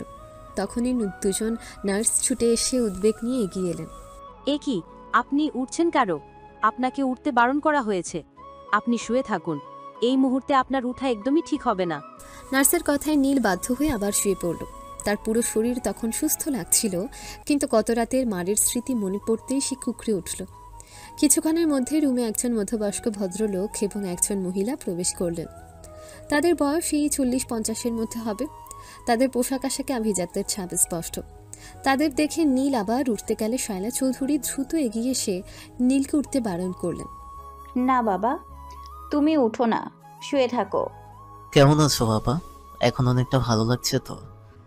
জি আলহামদুলিল্লাহ, অনেকটা ভালো লাগছে। কিন্তু আঙ্কেল, আপনাদের তো চিনতে পারলাম না, আপনারা কারা?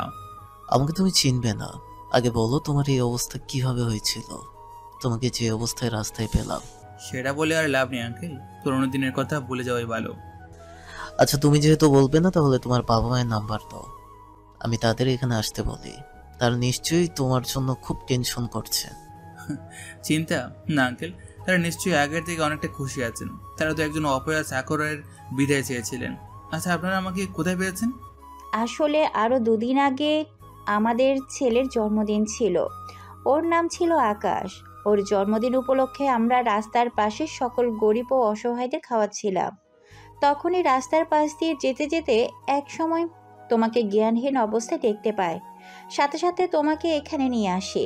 হিমেল চৌধুরী তখন নীলের হাত ধরে জোর করতে লাগলেন। নীলের তখন চোখের জল আর ধরে রাখা সম্ভব হলো না। সে ফিসফিস করে সবটা খুলে বলল। তার জীবনের সমস্ত ঘৃণা, অপবাদ, দাদার মৃত্যু নিয়ে আসা কুসংস্কার, বাবা মায়ের দুর্ব্যবহার, আবিরের নির্মম প্রহার এবং অবশেষে তার বাড়ি ছেড়ে চলে আসার কারণ। এখানে নীল শুধু তার জীবনের কষ্টগুলো বলল। বোর্ড পরীক্ষার ফলাফলের কথা চিপে গেল। নীলের কথা শুনে শায়লা চৌধুরী আর হিমেল চৌধুরী দুজনেই নীরব হয়ে গেলেন। শায়লা চৌধুরীর চোখ বেয়ে তখন অশ্রু গড়িয়ে পড়ছে। হিমেল চৌধুরী ক্রোধে মুষ্টিবদ্ধ করলেন। আস্তাগফিরুল্লাহ, এমন বাবা মাও হয়? নিজের রক্তকে এভাবে চোরের অপরাধ দেওয়া। আল্লাহ, তুমি এত কষ্ট সয়েছো বাবা। আমরা যদি আর একটু আগে পেতাম তোমাকে।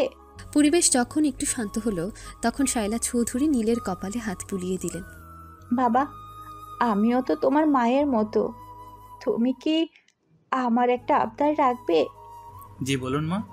অজান্তে প্রথমবার মা শব্দটি উচ্চারণ করলো। তোমাকে দেখলেই আমার আমার ছেলে আকাশের কথা মনে পড়ে যায়। ওকে আমরা ছোটবেলায় হারিয়েছি, আজও তাকে খুঁজে পাইনি। আমাদের সেই ছেলের শূন্যতাটা আজও পূরণ হয়নি। তুমি কি আমার সেই ছেলের শূন্যতাটা পূরণ করবে? আন্টি, আপনারা এত ভালো, কিন্তু এটা কি বলছেন? আমার মতো একজন... কথা শেষ করতে পারল না। আমার জীবনে অনেক সমস্যা, অনেক ঘৃণা জড়িয়ে আছে। আমি সম্মান গ্রহণ করতে পারবো না। তুমি ভুলে যেও না, তোমার সমস্যার জন্য তুমি দায়ী নও বাবা। আমরা তোমাকে তোমার যোগ্য সম্মান দেব, তোমার যোগ্য শিক্ষা দেব। তুমি কেন মনে করছো তুমি এই সম্মান পাওয়ার যোগ্য নও? আমরা তোমাকে আমাদের ছেলে বানাতে চাই। প্লিজ বাবা, আমাদের ফিরিয়ে দিও না। তুমি কি আমার শূন্য কোলটা ভরিয়ে দেবে না? আমি কি তোমার থেকে মা ডাকটা শুনবো না? শায়লা চৌধুরীর এই আকুতি আর হিমেল চৌধুরীর যুক্তি দুটোই নীলের হৃদয়ে গেঁথে গেল। এই সেই ভালোবাসা যা সে সারা জীবন খুঁজেছিল। রক্তের বাঁধন না থেকেও তারা আজ তাকে আপন করে নিতে চাইছে। আমাকে আপনারা এত সম্মান দিচ্ছেন, আমার কিছু চাওয়ার নেই। আপনারা যদি আমাকে আপনাদের সন্তান হিসেবে গ্রহণ করেন, আমি আপনাদের ঋণ কোনোদিনও শোধ করতে পারবো না। আজ থেকে আপনারা আমার মা বাবা। আলহামদুলিল্লাহ বাবা, তোমার কোনো ঋণ শোধ করতে হবে না। তুমি শুধু সুস্থ হয়ে ওঠো। তুমি যেটুকু পড়তে চাও, যে পথে যেতে চাও, সেই ব্যবস্থা এবার আমি করব। তোমার আসল জীবন এবার শুরু হবে। এক মুহূর্তে নীলের জীবনের সমস্ত অন্ধকার দূর হয়ে গেল। সে পেল এক নতুন জীবন, নতুন পরিবার এবং তার স্বপ্নের ডানা মেলার আসল সুযোগ। এই হাসপাতালের ভিআইপি কেবিনে তখন এক নতুন সম্পর্কের জন্ম হলো, যা রক্তের বাঁধন নয়, বিশ্বাসের বাঁধন। নীলকে নতুন করে পেয়ে হিমেল চৌধুরী এবং শায়লা চৌধুরী যেন আকাশের চাঁদ হাতে পেলেন। তারা নীলকে দ্রুত হাসপাতাল থেকে রিলিজ দেওয়ার ব্যবস্থা করলেন। সেদিন রাতের দিকে নীলকে হাসপাতাল থেকে রিলিজ দেওয়া হয়েছিল। হিমেল চৌধুরী এবং শায়লা চৌধুরী দুজনেই তখন হাসপাতালের ভিআইপি কেবিনে উপস্থিত ছিলেন। নীল তখন হাসপাতালের পোশাক পরিবর্তন করে নতুন ঝকঝক একটা শার্ট পরতে যাচ্ছিল। বাবা, আমি তোমাকে সাহায্য করছি। তোমার পিঠে এখনো ব্যথা আছে। নীল যখন তার গেঞ্জিটা খুলল তখনই শায়লা বেগমের চোখ নীলের পিঠের দিকে গেল। কাল রাতে আবিরের লাঠির আঘাতে নীলের পিঠে গভীর ক্ষতের দাগ ছিল। শায়লা চৌধুরী সেই ক্ষতের দাগগুলো দেখছিলেন আর নীরবে কাঁদছিলেন। কিন্তু হঠাৎ করে তার দৃষ্টি স্থির হয়ে গেল পিঠের ডান দিকে কাঁধের নিচে। সেখানে পাশাপাশি সামান্য দূরত্বে স্পষ্ট 3টা ছোট তিল দেখা যাচ্ছে। তিলগুলো অনেকটা ইংরেজি বর্ণ এলের মতো আকার ধারণ করে আছে। শায়লা চৌধুরীর চোখ বিস্ফারিত হলো। তার নিঃশ্বাস যেন বন্ধ হয়ে এলো। তিনি যেন এক মুহূর্তে 16 বছর আগের সেই ভয়ঙ্কর দিনটাই ফিরে গেলেন।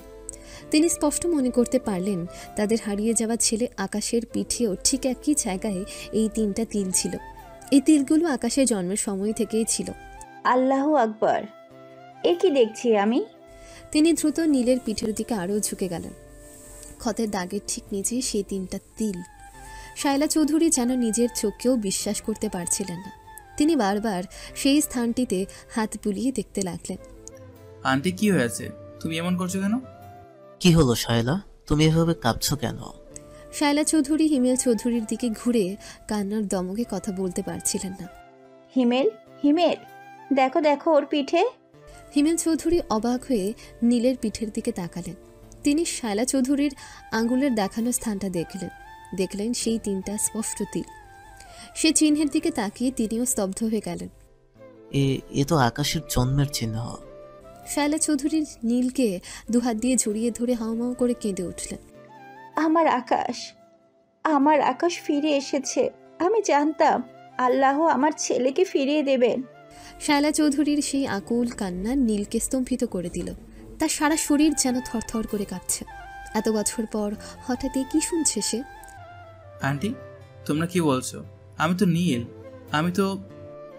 বাবা, তুমি আমাদের আকাশ। আজ থেকে প্রায় 16 বছর আগে তুমি আমাদের বাড়ি থেকে হারিয়ে গিয়েছিলে। তোমাকে অনেক খুঁজেছি কিন্তু পাইনি।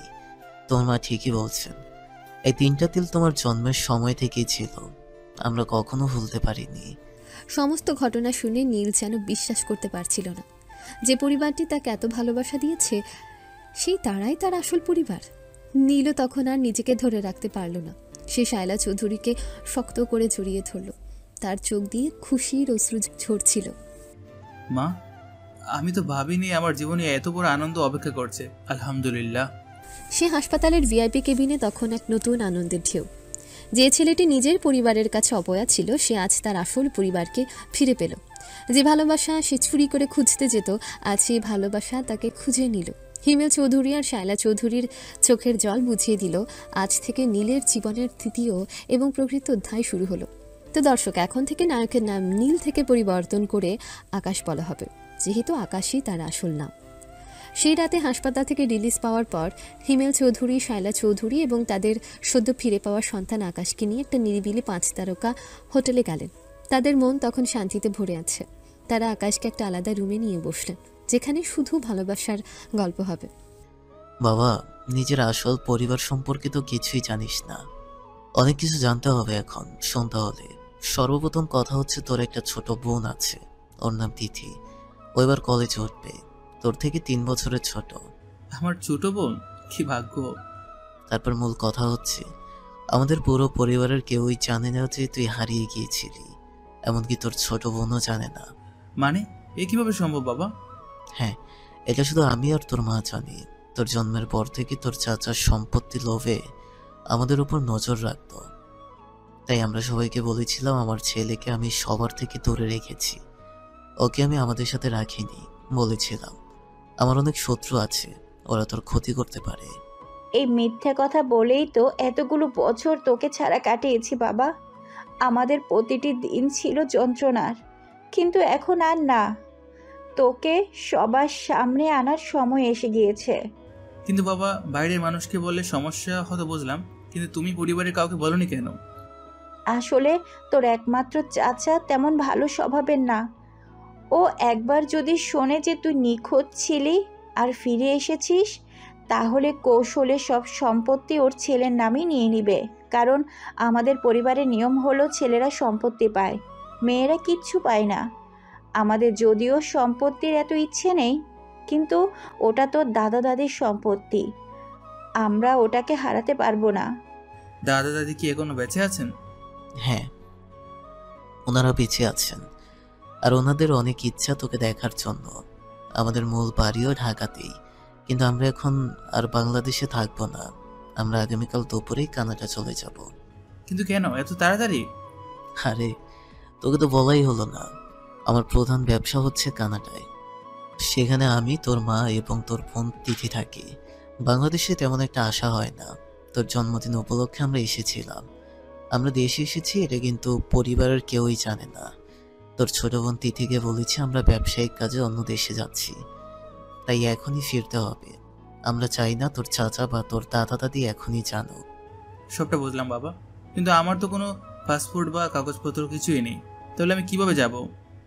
আমি লোক লাগিয়ে দিয়েছি বাবা, তারা জরুরি ভিত্তিতে তোর নতুন জন্ম সনদ থেকে শুরু করে পাসপোর্ট পর্যন্ত সকল কাগজপত্র তৈরি করছে। কাল দুপুরে সব তৈরি হয়ে তোর হাতে চলে আসবে। তুই হিমেল চৌধুরীর ছেলে, তোমার কোনো কাজ আটকে থাকবে না। আকাশ তখন আর কিছু বলল না। সে শুধু গভীর বিশ্বাস আর ভালোবাসার চোখে বাবা মায়ের দিকে তাকিয়ে রইল। রাতে ডিনারের সময় শায়লা চৌধুরী নিজ হাতে আকাশকে খাইয়ে দিলেন। প্রতিটি গ্রাসে ছিল তার 16 বছরের জমা ভালোবাসা। হিমেল চৌধুরী তখন আকাশের পছন্দের খাবারগুলো অর্ডার দিলেন এবং কিছুক্ষণ পরপর আকাশের পিঠের আঘাতের জায়গাটা স্পর্শ করে দেখছিলেন। খাওয়ার পর রাতে হোটেলে নরম বিছানায় শুয়ে আকাশ ছাদের দিকে তাকিয়ে রইল। জীবনটা যেন একটা চরকির মতো করে ঘুরে গেল। যেখানে আমি কাল রাতে রাস্তায় অজ্ঞান হয়ে পড়েছিলাম, সেখানে আজ আমার আসল বাবা মায়ের ভালোবাসা আর পৃথিবীর সবচেয়ে আরামদায়ক বিছানা পেয়েছি।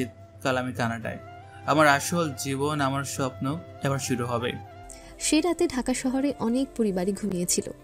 আহমেদ সাহেবের বাড়িতে চলছিল অনুশোচনার আগুন, আর অন্যদিকে চৌধুরী পরিবারের হোটেলে আকাশ খুঁজে পেয়েছিল জীবনের আসল শান্তি এবং এক নতুন দিগন্ত। পরের দিন দুপুরে হিমেল চৌধুরী নির্ধারিত সময়ে আকাশের হাতে তার সকল নতুন কাগজপত্র তুলে দিলেন। পাসপোর্ট থেকে শুরু করে সবকিছুই নিখুঁত। বাবা মায়ের সাথে কানাডার উদ্দেশ্যে উড়াল দিল আকাশ। যে আকাশ কাল রাতে রাস্তায় পড়েছিল, সে আজ উড়োজাহাজের প্রথম শ্রেণীর আসনে বসে আছে। বিশাল এক যাত্রার পর অবশেষে তারা কানাডা টরন্টো বিমানবন্দরে অবতরণ করল। বিমানবন্দর থেকে বেরিয়ে আসতে তাদের ব্যক্তিগত সহকারী জসিম উদ্দিন তাদের রিসিভ করতে এগিয়ে এলেন। জসিমের হাতে ছিল একটা স্বাগত ব্যানার। আসসালামু আলাইকুম স্যার। ম্যাডাম কেমন আছেন? আপনার যাত্রা নিশ্চয়ই ভালো ছিল। স্যার ইনি কি? আমি তো... ওয়ালাইকুম আসসালাম জসিম। ও আর কেউ নয়, ও আমার একমাত্র ছেলে আকাশ চৌধুরী। এতদিন সে পড়াশোনার জন্য দেশের বাইরে ছিল, এখন থেকে আমাদের সঙ্গেই থাকবে। জসিম উদ্দিনের চোখ যেন কপালে ওঠার জোগাড়। গত 20 বছর ধরে তিনি এই পরিবারের সঙ্গে কাজ করেছেন, অথচ হিমেল চৌধুরীর একমাত্র ছেলে আছে তা তিনি কখনো জানতে পারেননি। জসিম সঙ্গে সঙ্গে হাঁটু গেড়ে আকাশকে সালাম জানালেন। আকাশ স্যার, আপনাকে স্বাগত। আপনি আমাদের সাথে থাকবেন এটা জেনে খুবই আনন্দিত। ধন্যবাদ আঙ্কেল। ঠিক আছে জসিম, এবার চলো। গাড়িতে ওঠার পর হিমেল চৌধুরী আকাশকে সামনে নিয়ে বসলেন। শোন আকাশ, এখন সবচেয়ে গুরুত্বপূর্ণ কথা। আসলে আর মাত্র 3 দিন পরে তোর ছোট বোন তিথির জন্মদিন। আমি চাই ঠিক সেদিন, তার জন্মদিনের দিন, তোকে বাড়িতে নিয়ে যাব। আর সেটাই হবে তিথির এবারের জন্মদিনের গিফট, যেটা হবে ওর জীবনের সবচেয়ে বড় গিফট। কিন্তু তাহলে ও এখন থাকবে কোথায়? তুমি তো জানো তিথি বাড়িতে থাকলে ওকে আলাদা কোথাও রাখা অসম্ভব। আমাদের তো শহরের বাইরে একটা ফার্ম হাউস আছে, ওখানে থাকতে পারবে, নিরিবিলি নিরাপদ। না না, আমি আর একটা দিনও আমার ছেলেকে ছাড়া থাকতে পারবো না। এমনিতে এতগুলো বছর ওকে ছাড়া থেকেছি। বাবা, তুমি হিমেলকে ফার্ম হাউসে পৌঁছে দিতে বলো। আমি ওকে আজকে সকল শপিং করে দিব। মাত্র 3টা দিন। একটা দিন তো চলে যাচ্ছে আজকে, আর মাত্র 2টো দিন। শায়লা চৌধুরী ভালোবাসায় আকাশের কপাল একটা চুমু দিয়ে হোটেল থেকে তার ছোটখাটো লাগেজ নিয়ে দ্রুত বাড়ির দিকে চলে গেলেন। চল বাবা, তোর মা এমনই, আবেগের কাছে কোনো যুক্তি খাটে না। এবার আমরা চল শপিং করি, তোর জন্য পৃথিবীর সেরা জিনিসগুলো নিয়ে নেব। তারা প্রথম একটা বিশাল শপিং মলে গেলেন। হিমেল চৌধুরী আকাশকে না করতে দিলেন না। আকাশকে জোর করে সর্বশেষ মডেলের ল্যাপটপ, আইপ্যাড, দামি ব্র্যান্ডের মোবাইল ফোন কিনে দিলেন। এরপর বিভিন্ন দামি দামি ব্র্যান্ডের দোকান থেকে তার জন্য নতুন ডিজাইনের জামাকাপড়, জুতো এবং অ্যাক্সেসরিজ নেওয়া হলো। আকাশ বারবার বারণ করছিল, কিন্তু হিমেল চৌধুরী শুনলেন না। তিনি শুধু বলছিলেন, আমার ছেলের জন্য সব সেরাটা চাই। শপিং শেষে যখন বিল দেওয়া হলো, তখন তাদের মোট খরচ দাঁড়িয়েছিল বাংলাদেশি টাকায় প্রায় 9 লক্ষ টাকা। শপিং শেষে হিমেল চৌধুরী আকাশকে নিয়ে টরন্টোর বাইরে তাদের বিলাসবহুল ফার্ম হাউসে গেলেন। ফার্ম হাউসটা ছিল প্রকৃতির মাঝে এক শান্ত নীড়। হিমেল চৌধুরী আকাশকে ফার্ম হাউসে পৌঁছে দিয়ে তিথির জন্মদিনের শেষ প্রস্তুতির জন্য বাড়িতে চলে গেলেন। ফার্ম হাউসে আকাশের দেখভালের জন্য আগে থেকেই 6 জন কাজের লোক নিয়োজিত ছিল। শায়লা চৌধুরী গোপনে তাদের নির্দেশনা দিয়ে রেখেছিলেন। আকাশ তখনই বিশ্বাস করতে পারছিল না তার জীবন এতটা পাল্টে যেতে পারে। সে তার বাবা মায়ের ভালোবাসায় মুগ্ধ হয়ে ফার্ম হাউসের নরম বিছানায় শুয়ে রইল। এভাবেই 2 দিন কেটে গেল। আকাশ নিজেকে নতুন জীবনের জন্য প্রস্তুত করছিল, আর তার পরিবার তিথির জন্মদিনের সেই মহালগ্নের জন্য অধীর আগ্রহে অপেক্ষা করছিল, যখন আকাশ আনুষ্ঠানিকভাবে তাদের জীবনে ফিরে আসবে। অবশেষে সেই প্রতীক্ষার দিনটা চলেই এলো। আজ হিমেল চৌধুরী আর শায়লা চৌধুরীর একমাত্র কন্যা তিথির জন্মদিন। কানাডা টরন্টো শহরের উপকণ্ঠে অবস্থিত চৌধুরী পরিবারের বিলাসবহুল বাড়িতে সকাল থেকে উৎসবের আমেজ। সকাল থেকে তিথি অসম্ভব খুশি। তার মা শায়লা চৌধুরী বারবার বলে রেখেছেন, আজ তুই তোর জীবনের সবচেয়ে বড় গিফটটা পাবি। তিথি তখন থেকে কৌতূহলে বিভোর হয়ে আছে। কি এমন উপহার যা তার কাছে থাকা সব উপহারের চেয়েও দামি হতে পারে? দিনের আলো নিভে সন্ধ্যা নামল। বাড়ির বাগান তখন রঙিন আলোয় ঝলমল করছে। দেশ বিদেশের বহু অতিথি সেখানে উপস্থিত। সবাই অপেক্ষা করছে তিথির কেক কাটার মহালগ্নটির জন্য। শায়লা চৌধুরী আর হিমেল চৌধুরী দুজনে স্টেজ সংলগ্ন স্থানে তিথির পাশে দাঁড়িয়ে। তাদের চোখে চাপা উত্তেজনা। তাদের জীবনের সবচেয়ে বড় সত্য আজ উন্মোচিত হতে চলেছে। সন্ধ্যা ঠিক 7টা। তিথি যখন কেকের সামনে দাঁড়িয়ে মোমবাতি নেভানোর জন্য প্রস্তুত হচ্ছিল, তখনই বাড়ির মেইন গেটের দিক থেকে আগমন ঘটল এক অভূতপূর্ব দৃশ্যের। গেট পেরিয়ে ধীরে ধীরে 3টা কালো বিলাসবহুল গাড়ি প্রবেশ করে অনুষ্ঠান স্থলের কাছাকাছি এসে থামল। গাড়ির দিকে তাকিয়ে অতিথিরাও কিছুটা অবাক। কিন্তু তখনই প্রথম গাড়িটির পেছনের দরজা খুলে বেরিয়ে এলো এক সুদর্শন যুবক। সে যুবকটাই আমাদের আকাশ। তার ড্রেস আপ ছিল নিখুঁত। সে পরেছিল ডিপ ব্লু রঙের একটা ইতালিয়া কাটের স্যুট, ভেতরে ছিল ধবধবে সাদা শার্ট, ডান হাতে একটা দামি ব্রেসলেট এবং পায়ে চকচকে কালো চামড়ার জুতো। তার চুলগুলো স্টাইলিশভাবে ব্যাক ব্রাশ করা, আর মুখে ছিল এক আত্মবিশ্বাসী হাসি। তার চলাফেরায় ছিল আভিজাত্য এবং শিক্ষা। 1 সপ্তাহ আগেও যে ছেলেটি ময়লা জামা আর ছেঁড়া গেঞ্জি পরে অপমানিত হতো, সে আজ যেন সম্পূর্ণ নতুন রূপে আবির্ভূত। আকাশ ধীরে ধীরে গাড়ির পাশ থেকে স্টেজের দিকে এগিয়ে যেতে শুরু করলো। তার আগমন যেন মুহূর্তে অনুষ্ঠানের কেন্দ্রে পরিণত হলো। তখনই শায়লা চৌধুরী, যার চোখ দিয়ে তখন আনন্দাশ্রু ঝরছিল, তিথির কানে কানে খুব আলতো করে কথাটা বললেন, তিথিমা, এটা হচ্ছে আকাশ, তোমার বড় ভাই, তোমার জীবনের সবচেয়ে বড় উপহার। মায়ের কথাটা শোনা মাত্রই তিথির চোখ দুটো বড় বড় হয়ে গেল। তার কৌতূহল এক মুহূর্তে রূপান্তরিত হলো তীব্র আবেগে। এতদিন সে ভাবতো তার কোনো ভাই নেই। তিথি আর এক মুহূর্ত সেখানে দাঁড়িয়ে না থেকে, কোনো দিকে না তাকিয়ে দৌড়ে গিয়ে আকাশকে শক্ত করে জড়িয়ে ধরল। তিথি আকাশকে জড়িয়ে ধরে, ভাইয়া ভাইয়া। তিথি তখন হামাও করে কেঁদে দিল। এত বছর ধরে তার মনে যে ভাইয়ের অভাব ছিল, তা আজ পূরণ হলো। আকাশও তখন চোখ বন্ধ করে তিথিকে বুকে চেপে ধরল। সেই ভালোবাসা তার জীবনের সমস্ত কষ্ট ধুয়ে মুছে দিল। আকাশের চোখ দিয়েও তখন টপটপ করে পানি গড়িয়ে পড়ছিল। ছোট্ট বোন আমার, তুই আমাকে এত ভালোবাসিস? আকাশ তখন তিথিকে তার বুক থেকে আলতো করে তুলে ধরল, তার কপালে একটা চুমু দিল। তুমি সত্যিই আমার ভাইয়া? কোথায় ছিলে এতদিন? মা বলছিল তুমি বাহিরে পড়াশোনা করতে গেছো, কিন্তু তুমি তো কখনো আসোনি। হ্যাঁ বোন, আমি তোর ভাইয়া। আমি আসলে অনেক দূরে ছিলাম, এখন আর যাব না। এখন থেকে তোর পাশেই থাকবো, প্রতিটা জন্মদিনে, প্রতিটা উৎসবে। আকাশের বাবা মাইক্রোফোনে হাতে নেয়, তার চোখে জল। আজকের রাতটা আমাদের পরিবারের জন্য এক ঐতিহাসিক রাত। তিথিকে ওর মা বলেছিল আজ সে জীবনের সবচেয়ে বড় উপহার পাবে। আমার ছেলে আকাশকে আজ আমরা আনুষ্ঠানিকভাবে আপনাদের সবার সামনে নিয়ে এলাম। যে সন্তানকে আমরা হারিয়েছিলাম সে আজ ফিরে এসেছে। সবাই আমার ছেলে আকাশকে স্বাগত জানান। করতালির শব্দে অনুষ্ঠান প্রাঙ্গণ মুখরিত হয়ে উঠল। সবাই আকাশকে স্বাগত জানালো। তিথি তার ভাইকে পাশে নিয়ে কেক কাটল। আনন্দ আর ভালোবাসার মাঝে সেই রাতের জন্মদিনের অনুষ্ঠান শেষ হলো। তিথি তার ভাই আকাশকে এক মুহূর্তের জন্য ছাড়তে চাইছিল না। সে রাতে আকাশ শুধু তার নতুন পরিবার নয়, তার নতুন জীবনটাও ফিরে পেল। তিথির জন্মদিনের জমকালো অনুষ্ঠান শেষ হলো গভীর রাতে।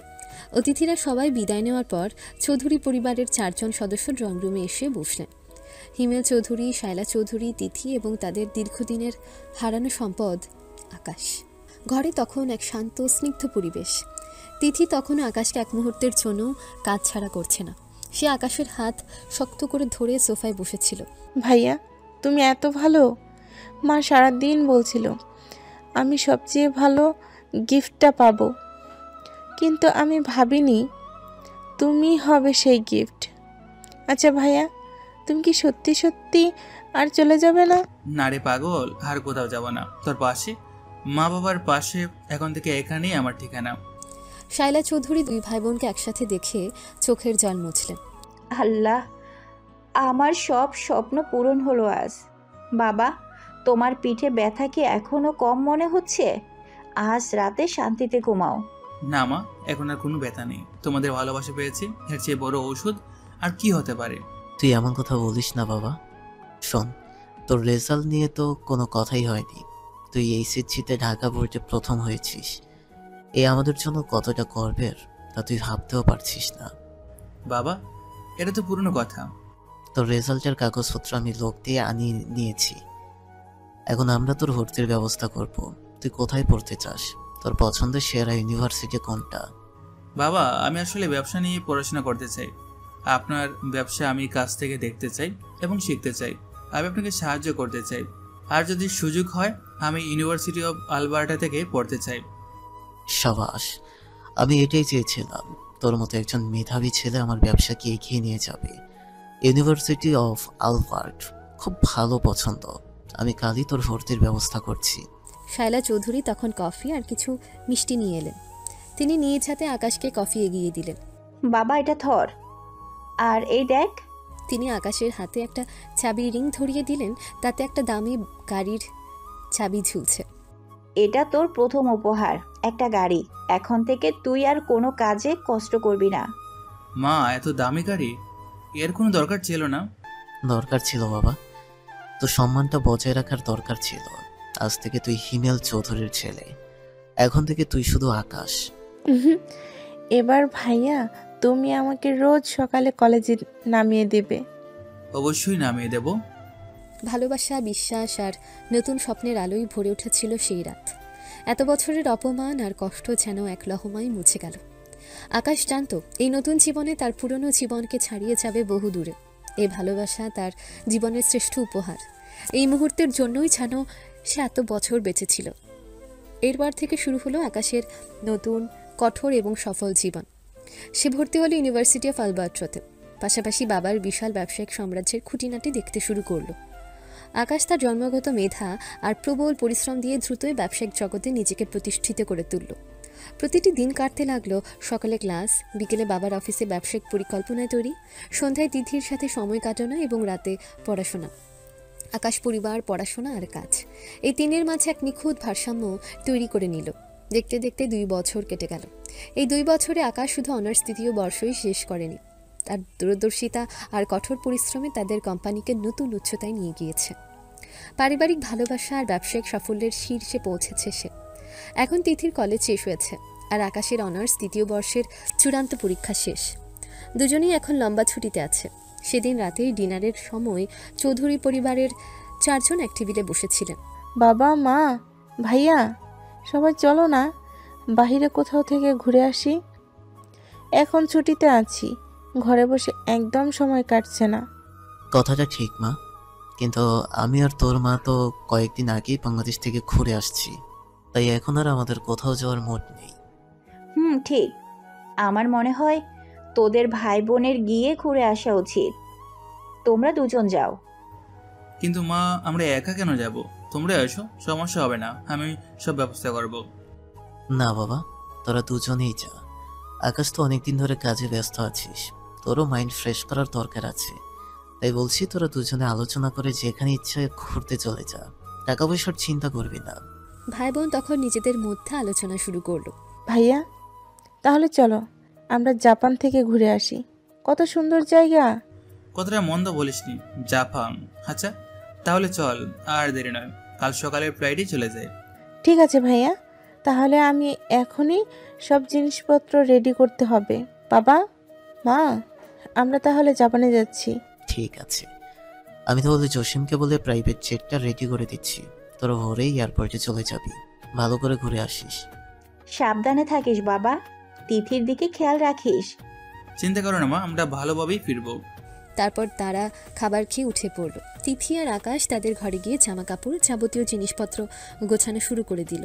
তারা জানে এই ভ্রমণ শুধু অবসর যাপন নয়, এতে তাদের ভাই বোনের সম্পর্ককে আরও গভীর করে তুলবে।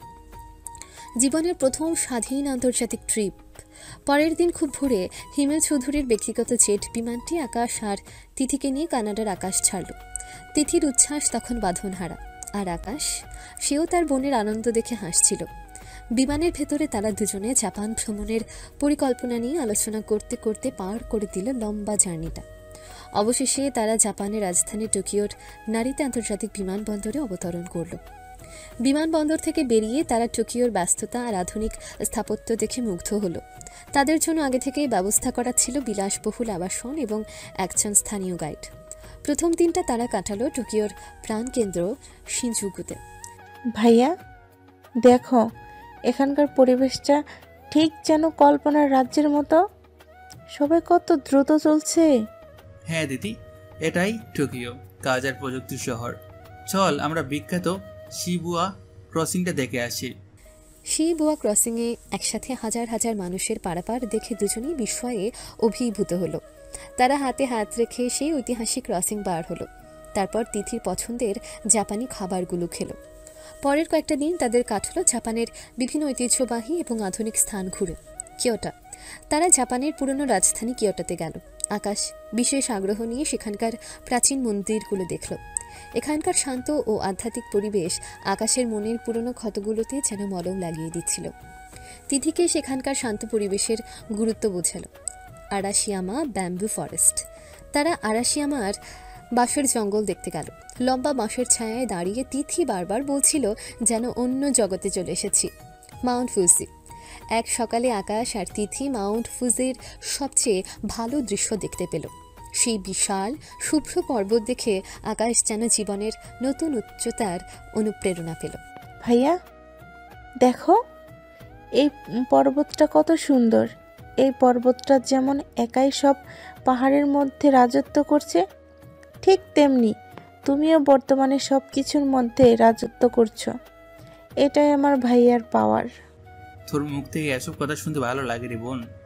তোর আর মা বাবার ভালোবাসা না থাকলে এই পর্বত ছোঁয়া সম্ভব হতো না।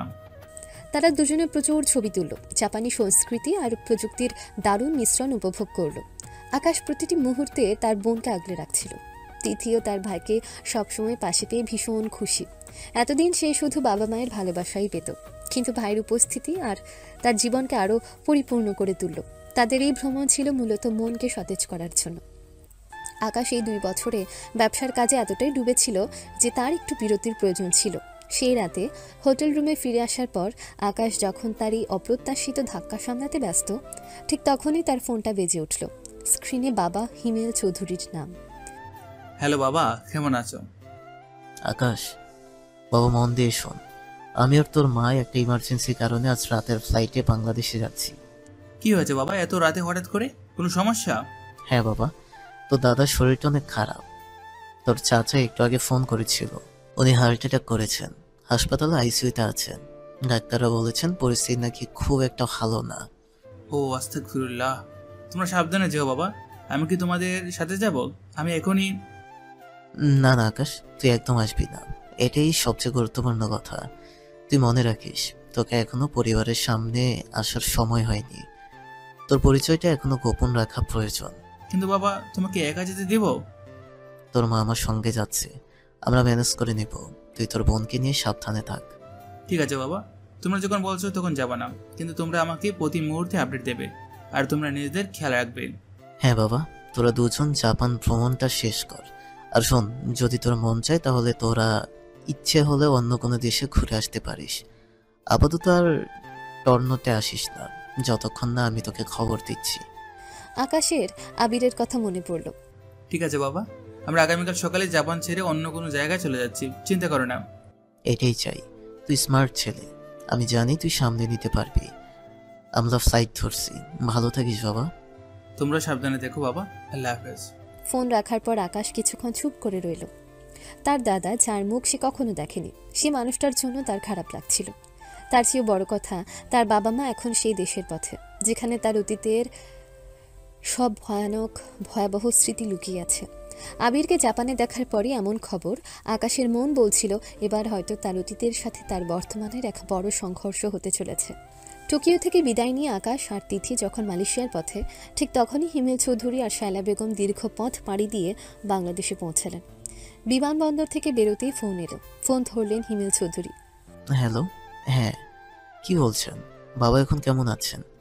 স্যার, রিয়াজ চৌধুরী স্যার এখন বিপদমুক্ত। উনি এখন আগের চেয়ে অনেক ভালো আছেন। ডাক্তাররা তাই তাকে বাড়িতে নিয়ে যেতে বলেছেন।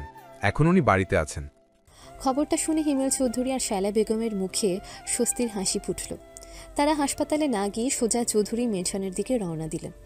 বিশাল বাড়িতে ঢুকতে ছোট চাচা ও পরিবারের অন্যান্য সদস্যরা তাদের অভ্যর্থনা জানালেন। কুশল বিনিময়ের পর হিমেল চৌধুরী জানতে পারলেন তার অসুস্থ বাবা রিয়া চৌধুরী এখন দোতলার লাইব্রেরি রুমে বিশ্রাম নিচ্ছেন। তারা দুজন যখন সাবধানে লাইব্রেরি রুমে প্রবেশ করলেন, রিয়া চৌধুরী তখন চোখ বন্ধ করে ইজি চেয়ারে বসেছিলেন। পাশে বসেছিলেন জোবেদা চৌধুরী, অর্থাৎ আকাশ আর তিথির দাদি। বাবা কেমন আছেন? আমরা এসে গেছি। রিয়াজ চৌধুরী চোখ খুললেন। তার দৃষ্টিতে দুর্বলতা থাকলেও কথাই ছিল দৃঢ়তা।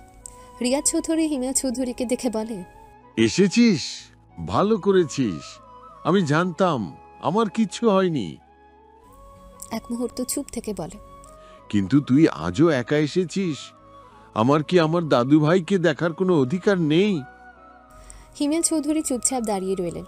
এত বছর পর বাবারই আবেগাপ্লুত প্রশ্নে কি বলবেন তিনি বুঝতে পারছিলেন না। কি ব্যাপার, চুপ করে আছিস কেন? জবাব দে। তখনই পাশ থেকে জোবেদা চৌধুরী কথা বললেন। ও কি আর বলবে? তোমার ছেলেদের মধ্যে ঝামেলার কারণেই তো এসব হচ্ছে।